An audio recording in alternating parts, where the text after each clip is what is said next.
유다 백성이 결국 바벨론의 포로로 끌려왔습니다. 하나님이 선지자들을 보내서 유다 백성들을 향하여서 우상 숭배에서 돌이킬 것을 경고도 하시고 또 기회를 주셨지만 그들은 반복된 죄 가운데 빠져 살았습니다. 또 하나님께서는 유다에게 바벨론에 저항하는 것을 멈추고 항복하라고 말씀하셨지만 유다는 끝까지 저항을 멈추지 않다가 처참하게 무너지고 또 함락당하여서 수치스럽게 바벨론으로 끌려오고 말았습니다.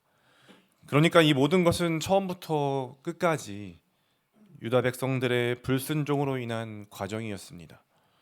유다 백성들은 자신들을 향한 하나님의 심판을 어떻게 생각했을까요? 불순종으로 인한 결과처럼 여겼을 것 같습니다.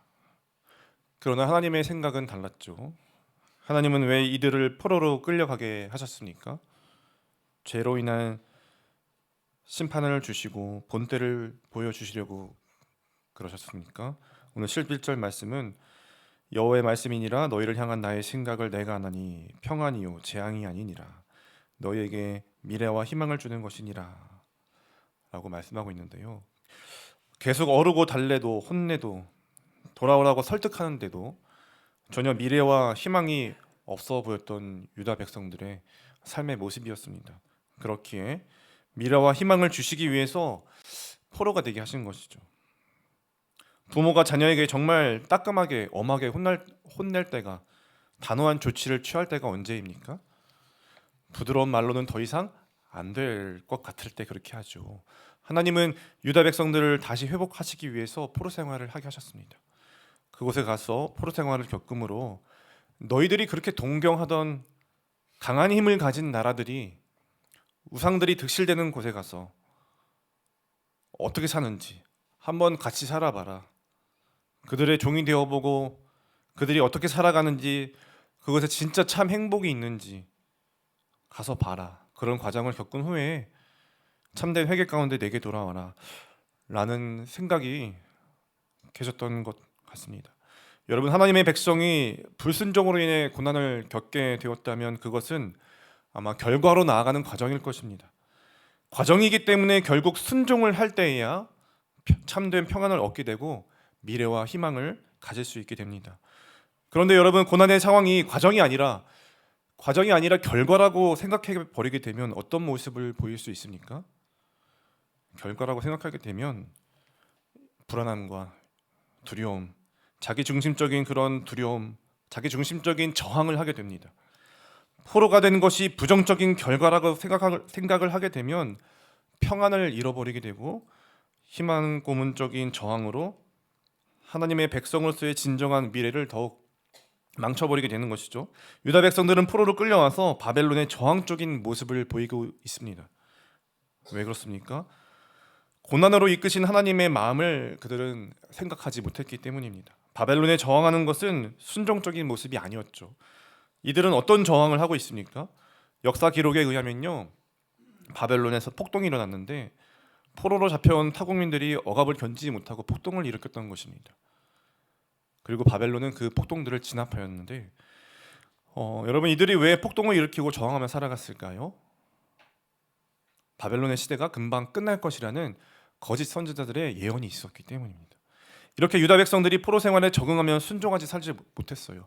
거짓 선지자들의 예언 가운데에서 바벨론 생활이 금방 끝날 것이라 생각하면서 폭동도 일으키고 살았습니다. 바벨론의 잘못된 방식에 저항을 하고 살았습니다. 그렇기 때문에 하나님은 예레미야 선지자를 통해서 오늘 말씀을 주고 계시는 것입니다. 유다 백성들에게 하나님의 마음을 전하시면서 그들이 포로 기간 동안 어떻게 살아야 하는지를 말씀을 통해서 제시해 주고 있는 것인데요. 그 말씀에 따라서 순종하는 삶이 진정한 미래와 희망을 가져다 주는 것이죠. 그 말씀에 순종할 때에 소망이 넘치게 되는 것입니다. 사랑하는 여러분, 오늘 우리는 바벨론과 같은 이 세상에서 어떻게 살고 있습니까? 하나님께 순종하며 살고 있습니까? 아니면 내 방식대로 대응하고 저항하며 살고 있습니까?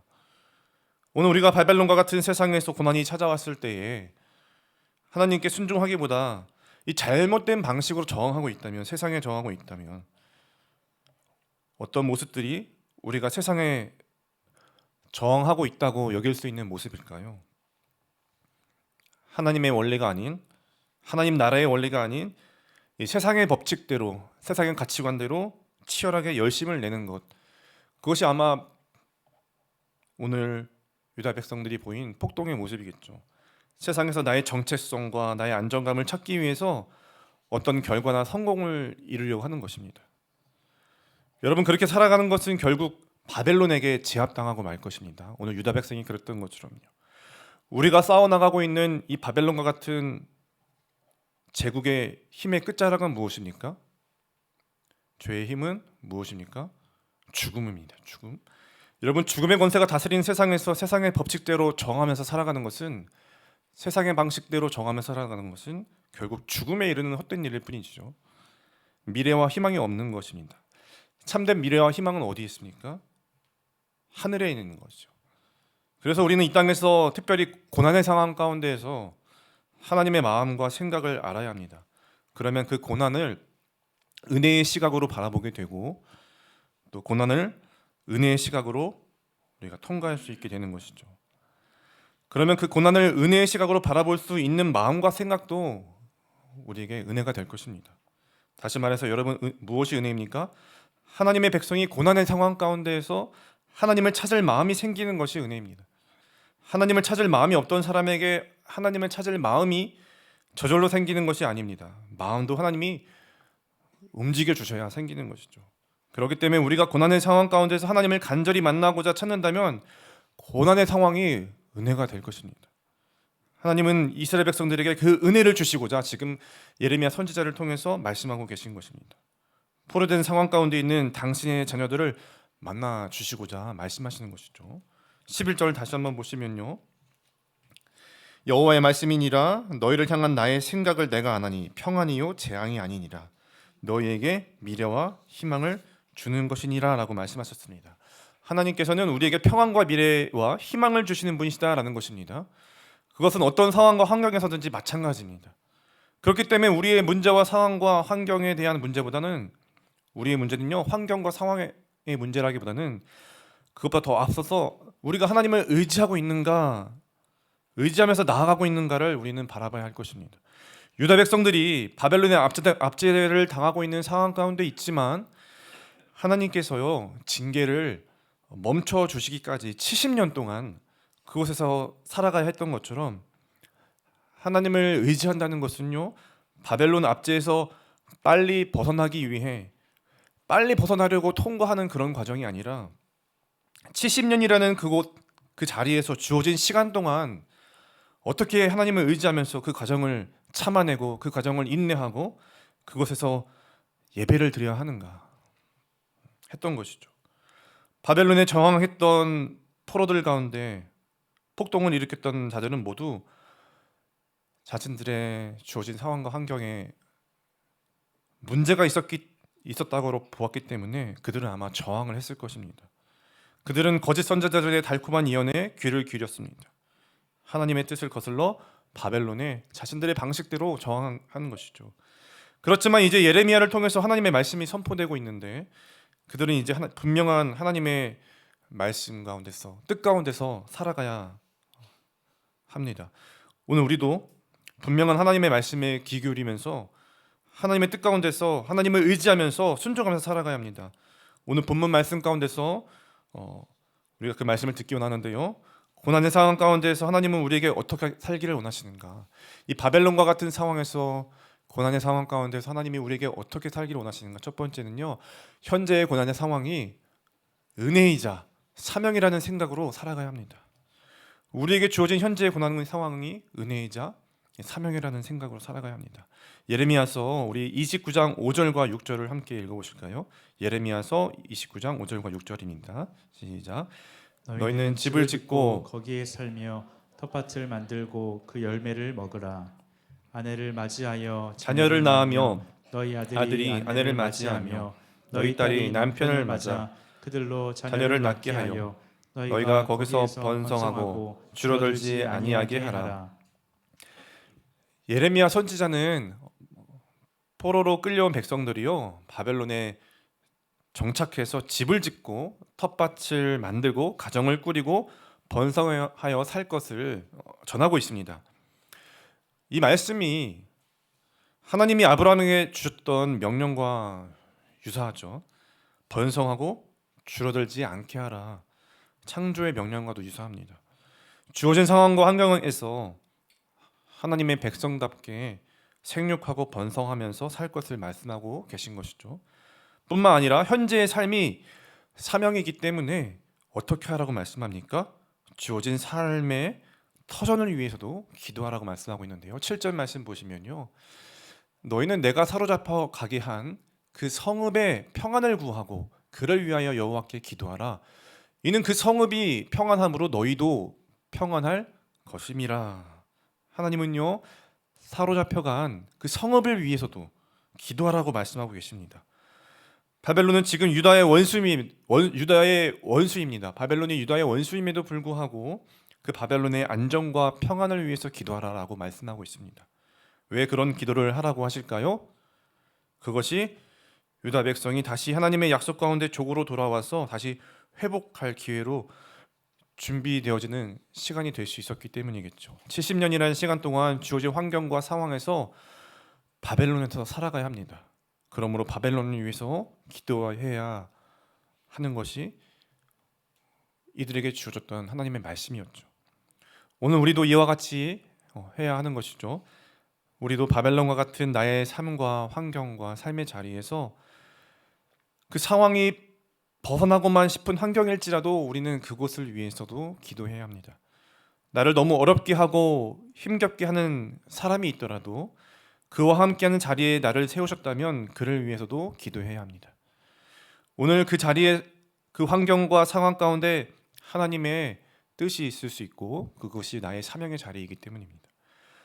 또 우리는 정치적 성향과 편을 떠나서 우리 나라를 위해서도 기도해야 하고 직장을 위해서도 동료들을 위해서도 이웃들을 위해서도 기도해야 할 것입니다. 주어진 자리에서 하나님의 평안을 누리면서 미래와 희망을 바라보면서 살아가는 자는요, 주어진 환경과 상황을 문제시하기 이전에 그 자리에서 하나님을 의지하면서 이렇게 기도하면서 살아내는 것입니다. 왜 이와 같이 주어진 삶을 최선을 다하고 기도하면서 살아가라고 말씀하고 있습니까? 그 고난의 상황이 회복의 과정이고 하나님이 만나주시는 은혜의 현장이라면 그것은 은혜를 찬송하며 은혜를 전하는 것이 될 수 있고 그것이 바로 우리의 사명이 될 수 있기 때문입니다. 그 은혜를 누리고 최선을 다해 살아갈 때에 하나님은 우리에게 평안을 주시고 미래와 희망을 주시는 그런 하나님이시기 때문입니다. 70년 후에 포로에서 해방될 그 자녀 세대에게도 그 은혜가 전달되는 것이겠죠. 여러분, 이와 같이 오늘 우리도요, 주어진 상황이 비록 내가 생각했던 것과 다른 상황이라 할지라도 그 고난의 상황에 소망의 하나님을 찾는 마음 가운데서 은혜를 누리고 그것이 나의 사명이라는 생각으로 최선을 다해야 할 것입니다. 그러면 반드시 평안이 임할 것이고 번성하게 될 것이며 미래와 희망이 자라날 줄 믿습니다. 9절의 말씀처럼 세상의 거짓된 소리와 미혹에 넘어가지 말고 현재에 주어진 고난의 상황이 은혜이자 사명이라는 생각으로 살아가는 것에 승리하는 우리 모두가 될 수 있기를 축원합니다. 고난의 상황 가운데 하나님은 우리가 어떻게 살기를 원하시는가? 두 번째입니다. 약속 믿고 주를 찾으면서 부르짖어 기도하기를 원하신다는 것입니다. 약속을 믿고 주께 부르짖으며 기도해야 하는 것이죠. 유다 백성들이 붙잡고 기도해야 할 하나님의 약속은 무엇이었나요? 10절 말씀에서 이렇게 말씀하고 있는데 함께 읽어보겠습니다. 시작. 여호와께서 이와 같이 말씀하시니라. 바벨론에서 70년이 차면 내가 너희를 돌보고 나의 선한 말을 너희에게 성취하여 너희를 이곳으로 돌아오게 하리라. 유다 백성들에게 해방될 것이라는 약속을 상기시켜 주시고 계신데요. 다른 말로 이것은 무슨 약속입니까? 너희는 여전히 나의 백성이라는 것입니다. 내가 지키고 돌보고 회복시킬 나의 백성이고 나는 너희의 하나님이라는 말씀이죠. 너희가 비록 지금은 바벨론의 포로가 되어 있지만 너희의 정체성은 포로가 아니고 노예가 아니다. 내가 여전히 너희의 주인이고 나의 내가 여전히 너의 왕이다. 그러니 바벨론 포로된 상황에 다른 우상과 거짓된 소리에 사로잡혀서 살아가지 말고 낙심과 낭망의 두려움에 사로잡혀 있지 말고 약속을 믿고 나를 신뢰하면서 평안 가운데에서 살아가라라는 말씀이시죠. 약속의 말씀을 통해서 이스라엘 백성들에게 다시금 정체성을 확고히 그렇게 세워주고 계시는 것입니다. 가르쳐 주시고 있는 거죠. 약속 가운데서 자신들의 정체성을 붙드는 것이 진정한 평안과 회복을 가져다 줄 것이기 때문입니다. 또 그것이 미래이고 희망이기 때문입니다. 그런데 여러분, 우리의 정체성이 진정으로 확고하게 세워질 때가 언제입니까? 우리의 진정한 정체성은 언제 확고히 세워지나요? 하나님을 우리가 만날 때입니다. 그렇게 되기 위해서는 우리가 해야 하는 것이 있는데 바로 오늘 말씀이 말하고 있는 것처럼 부르짖으며 주를 찾고 기도해야 하는 것이죠. 우리 12절과 13절 제가 읽어보겠습니다. 너희가 내게 부르짖으며 내게 와서 기도하면 내가 너희들의 기도를 들을 것이요 너희가 온 마음으로 나를 구하면 나를 찾을 것이요 나를 만나리라. 여러분, 하나님을 간절히 부르짖으며 찾고 기도하십시오. 어떻게 간절히 찾는 것입니까? 13절에 보면은요, 온 마음을 다해서 구하는 것입니다. 그러면 하나님께서 만나 주신다 말씀하고 있죠. 우리가 살아가면서 얼마만큼 하나님을 간절히 온 마음으로 찾고 부르짖고 있습니까? 진짜 하나님을 간절히 만나고 싶은 마음이 우리 마음에 있습니까? 나의 기도에 응답해 주시기를 바라는 마음, 그것이 하나님을 만나고 싶은 마음입니까? 나의 기도에 응답해 주시기를 바라는 마음이라기보다는 하나님의 음성을 듣기 원하는 마음이죠. 하나님의 음성을 듣고 하나님과 교제하고 하나님과 사귀면서 그렇게 하나님 자체를 원하는 마음이 하나님을 간절히 찾고 온 마음으로 나가는 거 아니겠습니까? 그런데 우리는 생각보다 하나님 자체를 원하는 마음, 하나님과 사귀고 싶어하는 마음, 그런 것보다는 나의 유익과 만족과 나의 의와 세상의 인정을 바라는 마음이 우리 가운데 찾아올 때가 많이 있습니다. 하나님이 우리에게 가장 원하시는 것은 바로 하나님 자신을 간절히 찾기 원하는 마음이지만, 그러나 우리가 정말로 온 마음 다해서 그렇게 하지는 못할 때가 너무나도 많이 있습니다. 그래서 우리는 주를 섬기면서도, 세상을 사랑하고 섬기면서 나아가면서도 때로는 그 믿음과 신앙의 한계에 부딪히고 그 한계를 뛰어넘지 못할 때가 많죠. 하나님을 간절히 원하고 하나님만을 만족하지 못하고 나의 다른 마음이 한 구석에 있기 때문에 그 한계를 뛰어넘지 못하는 것입니다. 주를 사랑함으로 주어진 자리에서 하나님만 바라봐야 하는데 열심히 하다가도 한계에 부딪히면 그것이 우리에게 또 다른 고난으로 가는 상황이 되는 인생을 우리가 살아갈 때가 있죠. 그때 한계 앞에서 우리는 더 나아가지 못하고 다시 자신의 상황에 매몰되고 선하지 않은 마음의 포로가 되고 맙니다. 그런데 하나님은요, 우리가 그렇게 상황의 한계를 뛰어넘지 못해서 더 성장하고 성숙하지 못해서 한계에 부딪혀서 그 선하지 않은 마음과 나의 의와 나의 교만함 앞에서 포로가 되어버릴 때에 그 상황에서조차도 우리에게 평안을 주시기 위해서, 미래와 희망을 주시기 위해서 이 고난의 상황을 우리에게 허락해 주신다는 것입니다. 하나님의 백성으로 다시 회복시켜 주시기 위해서, 그 정체성으로 확고하게 다져주시기 위해서 나를 찾아와 주신다는 것입니다. 먼저 찾아와 주셨다는 것입니다. 약속을 상기시키시면서 정체성을 가르쳐 주시고 자신을 부르짖으라는 마음을 우리에게 불어넣어 주시고 그렇게 부르짖을 때 만나 주시면서 우리를 일으키시고 회복시켜 주시는 하나님이 우리 하나님이시라는 것입니다. 여러분, 지금 어떤 상황 중에 계십니까? 경제적 문제로, 또 직장에서의 여러 가지 문제로, 또 가정에서의, 또 세상에서의 관계의 문제로, 자녀들의 문제로, 건강의 문제로 고난 중에 포로가 된 것 같은 상황 중에 계시지 않습니까? 하나님의 도움을 간절히 바라야 하는 상황 중에 계십니까? 그 포로된 것 같은 상황이 우리에게 유쾌하지 않을 것입니다. 그렇게 거기서 하나님을 간절히 부르짖고 찾아야 하는 상황이 유쾌하지 않을 수는 있습니다. 그러나 그 상황이 바로 우리의 신앙의 한계를 뛰어넘어서 하나님의 사람으로 성장해 나가는 생명의 길인 줄로 믿습니다. 왜 그렇습니까? 우리가 거기서 하나님을 찾고 부르짖으면 하나님께서 만나 주실 것이기 때문에 거기가 생명의 자리인 것이죠. 하나님께서 그렇게 은혜의 자리로, 고난의 자리로 우리를 부르시고 인도하셨기에 그 고난의 자리는 천금만금을 주고도 살 수 없는 인생 수업의 자리가 될 것입니다. 하나님이 오늘 이스라엘 백성들에게 예레미야 선지자를 통해서 약속의 말씀을 주시면서 그렇게 만나 주시겠다. 너희는 나의 백성이다. 찾고 부르짖으면 내가 소망 중에 너희를 돌보고 인도해 주시고 다시 회복시켜 줄 것이다. 라고 그렇게 말씀하고 계시다면 오늘 우리에게는 누가 찾아와 주셨습니까? 말씀이신 하나님의 아들 예수가 십자가에서 우리 모든 죄를 대신 담당하시고 예수가 우리 가운데 찾아와 주셨죠. 그래서 우리는 예수님을 믿고 예수님을 마음에 모셨다면요, 하나님께서 그렇게 말씀하실 것입니다. 너는 나의 자녀다. 그것이 우리 정체성이라고 그렇게 가르쳐 주실 것입니다. 사랑과 승리를 주시는 그 예수님이 오늘도 우리의 삶을 주관하시고 다스리신 왕이 되어 주셔서 나와 함께 하신다라고 그렇게 말씀하여 주실 것입니다.